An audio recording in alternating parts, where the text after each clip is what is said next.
वाहिगुरू जी का खालसा, वाहिगुरू जी की फतेह। साडा खिड़ता पंजाब, जो हमारा पंजाब, पंजाबियत और सिखों से रिलेटेड मसलों के ऊपर ऑनलाइन न्यूज़ चैनल है। उसके साथ में ग्लोबल मिडास फाउंडेशन, जो हमारी चैरिटेबल ऑर्गेनाइजेशन है, ये दोनों ऑर्गेनाइजेशन मिलके जो पंजाब के क्रिटिकल इश्यूज़ के ऊपर 1920 से लेकर आज तक जो बने हुए हैं और साथ में ऐसे इवेंट्स जो पंजाब में घटे हैं वो लेके आ रहे हैं स्पेशल सीरीज़ में। तो पहले जैसे हम लोगों ने पहला एपिसोड बनाया बंदी सिंघू के बारे में कि सिख पॉलिटिकल प्रिजनर्स कौन है, वो 9 बंदी सिंघू की प्रोफाइल आपसे शेयर करी। दूसरा एपिसोड शेयर करा हमने आपसे कि किस तरीके से एक ऑल्टरनेटिव अप्रोच बिना पॉलिटिकल एंड रिलीजियस लीडरशिप के लिए उन लोगों को रिलीफ दिलाने के लिए एक ऑल्टरनेटिवली काम करी जा सकती है। उसी के साथ में हमने 2 एपिसोड आपसे शेयर करे जहाँ पर हम लोगों ने पंजाब की वाटर क्राइसिस, पहला एपिसोड उस पर बनाया गया कि क्या क्या इवेंट्स घटे हैं जिसकी वजह से आज पंजाब के अंदर पानी इतना कम बचा है, और दूसरा कि क्या हुआ उस पानी की वंड के साथ में, और आज पंजाब को अगर डेजर्टिफिकेशन की तरफ जाने से बचाना है तो क्या ऑल्टरनेटिव अप्रोच होनी चाहिए। तो आज जो हम आपके साथ शेयर करेंगे वो एक बहुत अहम मसला है। ये उस स्टेट के और उस रिलेटेड इश्यूज़ की आज बात करेंगे हम कि जहाँ पर पूरे देश की पेट भरने के लिए पंजाब को चुना गया as a food basket of India. आज अनफॉर्चुनेट है कि वहाँ पे सबसे ज़्यादा जो क्राइसिस है वो फार्मर्स की सुसाइड की क्राइसिस है। तो आज का ये जो एपिसोड आपके साथ पहला रहेगा वो एपिसोड आपके साथ शेयर करेगा suicide crisis of farmers in Punjab. तो इसके अंदर मैं पहले थोड़ा सा बैकग्राउंड देना चाहूँगा कि 1965 के बाद जब देखा गया कि पूरे देश में अनाज की कमी है और हम इंपोर्ट्स के ऊपर ज़्यादा डिपेंडेंट नहीं हो सकते,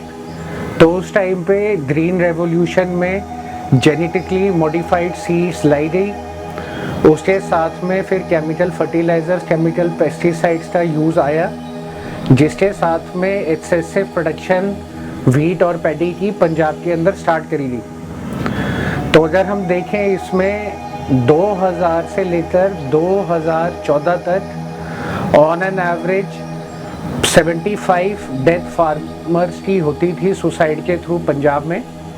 और ये आंकड़ा उसके बाद 2015 से लेकर अभी तक जो रिसेंट स्टडीज़ निकली हैं अलग अलग ऑर्गेनाइजेशंस की,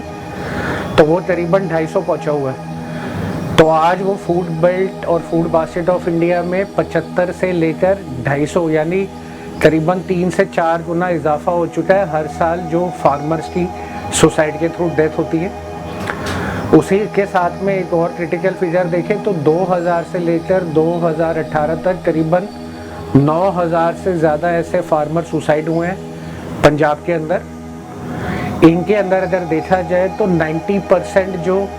फार्म सुसाइड हुए हैं उसके अंदर जो फार्मर्स थे वो इंडेटनेस में थे, यानी उनके ऊपर कर्जा था। साथ ही साथ में अगर उसका और डिस्टिंग्विश हम करें तो जो एज प्रोफाइल थी वो 19 साल से लेकर 35 ईयर्स की थी। तो ऐसा नहीं था कि जो किसान 50 साल 60 साल के हैं उन्हीं को फार्म लोन्स की वजह से सुसाइड करना पड़ा, बल्कि यंग पीढ़ी 19 साल से लेकर 35 साल की, उनके अंदर एवरेज सबसे ज़्यादा ये सुसाइड केसेस हैं। इसके साथ में अगर हम देखते हैं कि करीबन जो ये लोन की सेगमेंट है, क्रॉप लोन या फार्म लोन जिसको बोलते हैं, तो इसके अंदर 2 ब्रॉड कैटेगरी हैं। ये जो 2 ब्रॉड कैटेगरी हैं इसके अंदर पहले आता है वो फार्मर्स जिनके पास अपनी खुद की ज़मीन है और वो उसके ऊपर कल्टीवेशन भी करते हैं, और उसी के साथ में फार्म लेबर या एग्रीकल्चर लेबर। तो अगर इनकी हम बाइफिकेशन देखें जो रिसर्च रिपोर्ट्स आई हैं तो 52% इसमें से जो ऐसे लैंड ओनर भी हैं और कल्टीवेशन भी करते हैं अपने लैंड पार्सल्स के ऊपर, उनके ऊपर करीबन 52% के सुसाइड केसेस हैं, और 48% उन लोगों के सुसाइड केसेस हैं जो इन एग्रीकल्चर फार्म्स में एज अ फार्म लेबर काम करते हैं। तो चाहे ओनरशिप हो या उसके ऊपर काम करने वाला लेबर हो,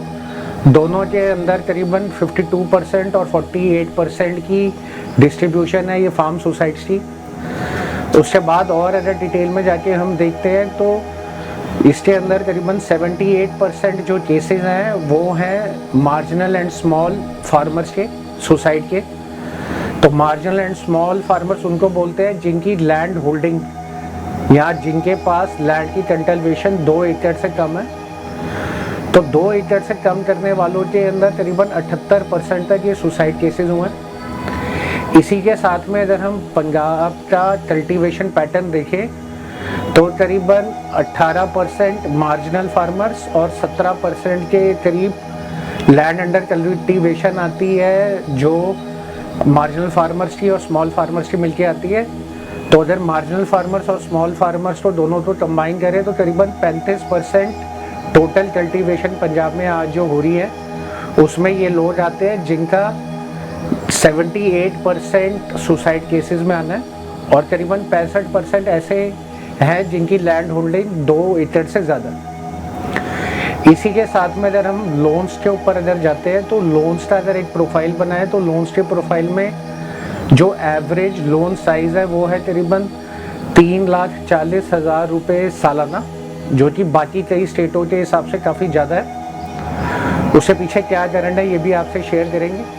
साथ में ये जो लोन लिया जाता है ये लोन करीबन 6 महीने से 12 महीने यानी 1 फसल या 2 फसल के लिए यूज़ करा जाता है। इसी के साथ में जो लोन प्रोवाइडर्स की प्रोफाइल देखें तो 2 हैं, एक है फॉर्मल स्ट्रक्चर और एक है इनफॉर्मल स्ट्रक्चर।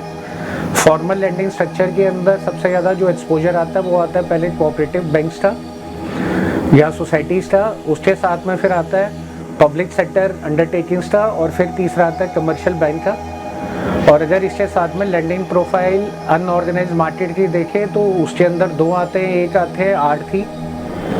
और दूसरे आते हैं इसके अंदर ऐसे मनी लेंडर्स जो 17% से ऑन एन एवरेज 21 से 22% के ऊपर लैंडिंग करते। दूसरा देखा जाए कि ये जो एवरेज 3,40,000 का लोन है इसमें से जो किसान क्रेडिट कार्ड क्रॉप लोन होता है उसके अंदर करीबन 40% तक की यूटिलाइजेशन इस पैसे की किसान जो है अपनी फैमिली रिक्वायरमेंट्स में करता है। ये जो फैमिली रिक्वायरमेंट्स है तो ये अपने घरों को बनाने के लिए नहीं यूज़ करते, बल्कि इसमें से इनकी जो सोशल रिक्वायरमेंट्स या ऑब्लिगेशन है, जैसे कि हेल्थ केयर एक मेजर इशू है क्योंकि प्राइवेट सेक्टर की डोमिनेंस है पंजाब के अंदर हेल्थ केयर के अंदर। दूसरा बच्चों की एजुकेशन के ऊपर ये खर्चा होता है, और तीसरा जो ये खर्चा होता है ये वहाँ पे जो मैरिजेज होती है उनके ऊपर खर्चा होता है। तो 40% इस तरीके से जो डिस्ट्रीब्यूशन है ये इन ब्रॉडली 3 जगहों पे खर्च होता है। इसका मतलब ये वो एक्सपेंस है जिससे किसान की प्रोडक्टिविटी में कोई कंट्रीब्यूशन नहीं है। उसी के साथ अगर हम आगे देखें इसको और बारीकी से तो इसके अंदर करीबन ये जो पैसा लिया जाता है ये पैसा जो फार्मिंग में यूज़ होता है तो 25% ऐसे 2 एकड़ से कम वाले फार्मर जो मार्जिनल और स्मॉल फार्मर्स कैटेगरी में आते हैं उनके पास ट्रैक्टर्स हैं। तो जब उनके पास ट्रैक्टर्स हैं तो उस ट्रैक्टर्स की EMI और उसकी कॉस्ट एक मेजर कारण है जो भी लीड करती है इस सारे खर्चे में और इस सारे इंडेप्टनेस के लिए। साथ में इनपुट कॉस्ट जो है फार्मर्स की वो बहुत हाई है। ये जो पैसा खर्च होता है ये सबसे ज़्यादा खर्च होता है एक्सेसिव केमिकल फर्टिलाइज़र और केमिकल पेस्टिसाइड के यूसेज के लिए, उसकी खरीद के लिए। साथ ही साथ में जो पैसा खर्च होता है करीबन 2,000 करोड़ रुपए हर साल पंजाब के किसान भाई ट्यूबवेल और बोरवेल लगा के पानी को अंडरग्राउंड से ऊपर लाकर सिंचाई के लिए यूज़ करते हैं। तो जो depletion of underground water level हो रहा है वो भी एक मेजर कारण है जिसकी वजह से कॉस्ट आती है। तो इस तरीके के जो ये कॉस्ट इनपुट बढ़ जाता है, और सवाल ये है कि भाई इतना ज़्यादा कॉस्ट इनपुट बढ़ गया तो उसकी रियलाइजेशन क्या है। तो ये बड़ा अनफॉर्चुनेट है कि जो ग्रीन बास्केट ऑफ इंडिया के नाम से बनी गई है, पंजाब को चुना गया था, आज वहाँ पर 50% जितना भी लैंड अंडर कल्टीवेशन है उसमें वो यूज़ होता है सिर्फ 2 फसलों के लिए, एक पैडी और वीट। तो पैडी और वीट के पीछे जो कारण है वो कारण ये है कि इसकी जो MSP है वो ऑनर होती है, और जो APMC है वो प्राइमरीली एक प्रोक्योरमेंट एजेंसी का काम करती हैं। तो जब किसान कुछ और फसल उगाता है या कोई और फ्रूट्स एंड वेजिटेबल्स के ऊपर काम करता है तो MSP होने के कारण भी वो MSP उसको मिले ये पता नहीं चलता। इसी तरीके से जब ये छोटे फार्मर्स को रियलाइजेशन करनी है कि जो इन्होंने बनाया और वो उन्होंने बेचा, तो ज़्यादातर ये सारा जो सेल आउट होता है ये आड़तीस को होता है। फिर आड़तीस इससे आगे APMC को भेजते हैं, क्योंकि आड़तीस के पास इनकी मेंबरशिप प्लस ट्रेडिंग लाइसेंस भी होता है, और वहाँ पे इनकी फसल बेचने के बाद उसकी कैश रियलाइजेशन नहीं होती। बल्कि ऐसे भी कई एग्जाम्पल सामने निकल के आए हैं कि जहाँ पे फसल तो एक दाम पे दे दी गई, उसके बाद जब उसकी पेमेंट के लिए गए तो पता चला कि अभी तक उसमें से कुछ फसल बिकी नहीं है, इस वजह से पैसा नहीं मिला। तो जो डायरेक्ट बेनिफिशियरी है किसान, उसके अकाउंट में डायरेक्ट पेमेंट ना आते हुए ये जो अनडायरेक्ट चैनल है, ये भी एक मेजर कॉज है जिसकी वजह से डिले होता है और फिर फार्मर इस किसान के ये लोन के ट्रैप में फंस जाता है। तो अगर हम इस सारे का संक्षेप देखें और एक एनालिसिस बनाएं तो इसके ऊपर ये निकल के आता है कि ब्रॉडली 2 एकड़ से कम यानी मार्जिनल एंड स्मॉल फार्मर सबसे ज़्यादा सफरिंग एंड पे है। उसके बाद क्योंकि हायर इनपुट कॉस्ट है तो सब एवरेज लोन साइज 3,40,000 रुपये सबसे ज़्यादा है। और क्योंकि ये ऑर्गेनाइज्ड और अनऑर्गेनाइज्ड में प्रीडोमिनेंटली अनऑर्गेनाइज्ड मार्केट से अपनी रिक्वायरमेंट्स के लिए जो इनके ऊपर मैंने बताया सोशल ऑब्लिगेशन में आती है, तो उसकी लेंडिंग कॉस्ट बड़ी हाई है, जिस वजह से वो एक लोन चुकाने के लिए दोबारा से वो लोन उठा लेते हैं। तो जो ग्रीन रेवोल्यूशन पूरे देश के लिए अनाज भंडार बनने के लिए पंजाब ने काम किया, आज उसको अगर हम देखते हैं तो वहाँ पर सबसे ज़्यादा प्रॉब्लम उन्हीं किसान भाइयों की है जो अपने घर नहीं चला पा रहे, और एवरेज 51% के आसपास सुसाइड रेट्स हैं। तो अगर 100 किसान या किसानों की ज़मीन पे काम कर रहे हैं लेबर, तो करीबन 50-51% उसमें से सुसाइड करते हैं। तो ये इंडिया के अंदर सबसे हाईएस्ट रेशो है सुसाइड्स की फार्मर्स के अंदर लेके चले। जहाँ पर जो फार्म लोन वेवर यानी क्रॉप या farm debt relief scheme government ने पंजाब की निकाली थी, उसके बारे में आपसे शेयर करेंगे कि वो स्कीम क्या है, कितने लोगों को बेनिफिट दे रही है, किन फेजेस में चल रही है, किस तरीके से उसका डिस्ट्रीब्यूशन और बेनिफिशियरी फार्मर्स को बेनिफिट मिल रहा है इस लोन के झंझट से और इस लोन के ट्रैप से बाहर निकलने के लिए। दूसरा जो विकल्प इसके लिए बहुत ज़रूरी है वो ये है कि पैडी और वीट की जो सिंचाई है, जिसकी वजह से हायर इनपुट कॉस्ट होती है, तो नई टेक्निक निकालनी पड़ेगी अगर कंटिन्यू ही रखना है पैडी या वीट को, जिसके अंदर हम लोगों ने पहले भी शेयर करा कि एक नई टेक्निक आई है जहाँ पे चोने की जो खेती है वो एक नेचुरल तरीके से कैसे करी जाए, जो डॉक्टर अवतार सिंह जी ने निकाली है, जिसके 80% करीबन उसके अंदर पानी की बचत होती है, साथ में केमिकल फर्टिलाइज़र ना के बराबर यूज़ होता है। उसके साथ में 10,000 के आसपास ऑन एन एवरेज 1 एकड़ के ऊपर किसान भाई को बचता है। तो अगर उसके बारे में अवेयरनेस फैले और ज़्यादा से ज़्यादा लोगों को पता चले तो ये भी एक बहुत रेवोल्यूशनरी क्रिटिकल एक्सपेक्ट निकलता है जो पहले उनकी आर्थिक व्यवस्था को हेल्प कर सकता है। साथ ही साथ में जो ये एक्सेसिव केमिकल फर्टिलाइज़र पेस्टिसाइड की वजह से फूड बास्केट ऑफ इंडिया आज कैंसर बेल्ट इन इंडिया के नाम से जाना जाता है, वो कैंसर की भी परेशानी से बच सकते हैं। और जो दरियाई पानियों का लेवल कम हो गया है और उसके साथ में वाटर हार्वेस्टिंग ना होने के कारण अंडरग्राउंड लेवल पानी का बड़ा कम होता जा रहा है, और लेटेस्ट जो रिपोर्ट्स आई हैं उसमें अगले 15 साल में पंजाब डेजर्ट स्टेट की तरफ जा रहा है अपने पानी की रिसोर्सेज अगर ना बचाई तो ये सारी चीज़ों को अगर हम देखें तो उसके साथ में इस सॉल्यूशन को हम लोग देख सकते हैं कि निकले। दूसरा APMC का बहुत इम्पोर्टेंट रोल इसके अंदर आएगा, क्योंकि जो ये स्मॉल फार्मर्स और मार्जिनल फार्मर्स होते हैं मेजर इशू इनके पास स्टोरेज का और उसके साथ में ट्रांसपोर्टेशन का आता है। तो अगर इस तरीके से वेयर हाउस कोल्ड स्टोरेज के अंदर APMC अपना एक ब्रॉडर आउटलुक लेके आए और इस तरीके से एग्रो इंडस्ट्रीज को डेवलप करते हुए साथ में एग्रो इंफ्रास्ट्रक्चर डेवलप करें तो ये भी एक विकल्प निकल सकता है। और साथ में जो ये पेमेंट सेटलमेंट का मसला है जहाँ पर डायरेक्ट पेमेंट उस टाइम पे ना मिलते हुए over a period of time realize होती है और किसान भाइयों को डायरेक्ट नहीं पहुँच पाती, इसके लिए भी एक नए तरीके का सॉल्यूशन निकालना ज़रूरी है। अगर हम ऐसा नहीं करेंगे तो जो जिस स्टेट ने अनाज से पूरे देश को भरा है, आज वही किसान आर्थिक व्यवस्था के कारण अलार्मिंगली 250 मौतें हर साल हो जाना और 51% ऐसे फार्म सुसाइड्स होना कंटिन्यू रहा, तो आने वाले टाइम में ना तो पंजाब के अंदर इस तरीके से खेती के लिए ज़मीनें बचेंगी, ना उसके ऊपर फार्म लेबर या छोटे किसान जो वॉल्यूम जिनका ज़्यादा है वो बचेगी। और मैं एक बार फिर बताना चाहूँगा कि 35% लैंड अंडर कल्टीवेशन की डिस्ट्रीब्यूशन में भी ये स्मॉल एंड मार्जिनल फार्मर्स आते हैं, तो इनका बचे रहना और इनकी कल्टीवेशन करना बहुत इम्पोर्टेंट है। तो स्टेट गवर्नमेंटों को, एक्सपर्ट्स को और इस तरीके से एक सोशल इंफ्रास्ट्रक्चर बिल्डअप करना, फाइनेंसिंग का भी बहुत ज़रूरी रहता है अगर इन लोगों को इससे बचाना। आने वाले एपिसोड में हम आपको बताएंगे कि जो ये मसला है लोन्स का, उसके लिए पंजाब स्टेट गवर्नमेंट ने जो 2017 में अनाउंस करा और 2018 के अंदर लेके आए, तो उसके अंदर इन लोगों ने किस तरीके से अब फार्मर्स को बेनिफिट पहुंचाया है, जहाँ पे 2 लाख तक का उनको जो लोन था वो स्टेट गवर्नमेंट ने अपनी तरीके से बेनिफिशियरियों को पहुंचाया। तो मैं इसमें एक डिस्क्लेमर देना चाहूँगा कि जो ये सारी इन्फॉर्मेशन आज आपके साथ हम लोगों ने शेयर करी है, इसके अंदर मल्टीपल पब्लिक डोमेन में जो इन्फॉर्मेशन अवेलेबल है वो, और कुछ लेटेस्ट रिसर्च रिपोर्ट्स जो अवेलेबल है एक पंजाब एग्रीकल्चर यूनिवर्सिटी की,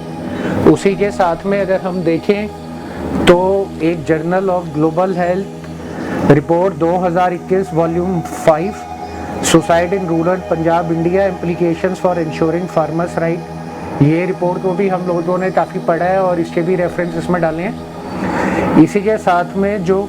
study on farm loan waivers by archers policy research private limited 2022 में आई है, उसकी भी इंफॉर्मेशन इसके अंदर डाली गई है। साथ ही साथ में एक नेशनल क्राइम रिपोर्ट्स ब्यूरो जिसके अंदर सुसाइड्स और फार्म सुसाइड्स के बारे में इंफॉर्मेशन है 2022, उसको भी रेफरेंस के लिए लिया गया है। और प्राइमरीली अगर इसमें देखें तो 6 डिस्ट्रिक्ट्स की स्टडी के आधारित ये रिसर्च रिपोर्ट्स बनाई गई हैं, जिसके ऊपर पंजाब के प्रीडोमिनेंट एरिया जहाँ पर इस तरीके की सुसाइड केसेस रिपोर्ट हुए हैं उनको ऑथेंटिकेट करना, वैलिडेट करना इन एजेंसियों ने लगाया है। तो मैं इसी के साथ में सारी संगत को बताना चाहूँगा एक बार दोबारा कि वही इम्पोर्टेंट पॉइंट कि 9000 से ज़्यादा फार्म सुसाइड मौतें, 90% उनके अंदर किसान भाइयों के ऊपर लोन का amount 3.4 lakh on an average, 17 से 21 और 22% कॉस्ट ऑफ लोन जो बहुत हाई है किसान भाइयों के लिए। और उसी के साथ में अगर देखें 35% किसान भाई स्मॉल एंड मार्जिनल फार्मर्स की सेगमेंट में आते हैं जिनके पास लैंड अंडर कल्टीवेशन है। तो इन सारों को मुद्दे नज़र रखते हुए अगर हम देखें और 19 से 35 साल की उम्र, यानी जहाँ पर एक तरफ तो हम हेल्थ क्राइसिस से निकल रहे हैं और दूसरी तरफ हम लोग नशों की भी बात करते हैं, और बच्चे कुचे जो भी वहाँ पे यूथ है और यंग पीढ़ी है 19 साल से 35 साल वो भी इसका शिकार होते जा रहे हैं। और फैमिलीज़ के अंदर आप गूगल करके अगर देखेंगे बड़ी सारी ऐसे इंटरव्यूज़ मिलेंगी जहाँ एक फैमिली के हर साल 1 या 2 परिवार कंटिन्यूसली कमिट कर रहे हैं सुसाइड्स। तो जहाँ पे ऐसी रिपोर्टें पहले होती थी कि किसान जो है वो लोन में जीता है, उसके बाद लोन के साथ ही उसकी फैमिली हमेशा डूबी रहती है। और अब जो नया विकल्प आ रहा है जिसके अंदर ये भी है कि जब किसान चला भी जाता है तब भी उसकी फैमिली लोन के दलदल में फंसी रहती है। तो ये farm land owner plus cultivator और फार्म लेबर दोनों का हाल है। तो 52% लैंड होल्डर प्लस कल्टीवेटर और 48% सिर्फ फार्म लेबर की डिस्ट्रीब्यूशन के हिसाब से ये अगर 2 एकड़ तक के लैंड के ऊपर हाल है। तो अगर इस पे इमीडिएटली कोई कलेक्टिवली सिविल सोसाइटी ने और एक्सपर्ट्स ने और गवर्नमेंट ने स्टेप नहीं उठाया तो ये अलार्मिंग सिचुएशन जो आज 250 किसान भाइयों की on an average yearly death हो रही है या सुसाइड क्रिएट हो रहे हैं, उसको 250 से 500 पहुँचना अगले 10 साल में कोई बड़ी बात नहीं हुई। तो इसी के साथ आज के लिए बस इतना ही। नेक्स्ट एपिसोड में हम आपसे दोबारा मिलेंगे जहाँ पे हम farm crop loan waiver scheme के बारे में आपके साथ डिस्कस करेंगे। वाहेगुरु जी का खालसा, वाहेगुरु जी की फतेह।